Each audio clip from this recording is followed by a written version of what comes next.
kailangan po nating ipaglaban yung tama. Kailangan po nating itama lahat yung mali.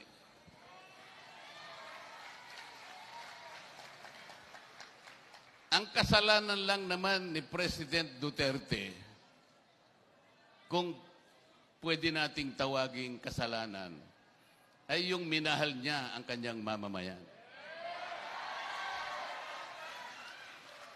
Siyempre, presidente siya. Higit sa lahat, siya ang nakakaalam kung ano ang mabuti sa kanyang bansa at sa kanyang mamamayan. Nakita niya yung panganib ng droga. Alam niya ang epekto na gagawin ng droga. Hindi lamang sa isang tao, kundi sa kanyang pamilya at sa kanyang lipunan, sa kanyang kabuuan. Mawawasak ang lipunan.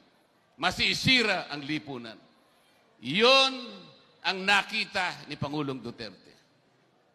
Siya ang Pangulo ng Pilipinas. Siya ang merong responsibilidad doon. Sapagkat sa ating saligang batas, ang Estado ay nananagot na proteksyonan ang kapakanan ng kanyang mamamayan. Bilang isang mabuting presidente, ginawa lamang niya ang dapat na gawin under the circumstances. Ang totoo, wala namang nagreklamo eh. Wala ngang nagdemanda sa kanya kahit isa eh. Walang ahensya ng gobyerno na nag-complain.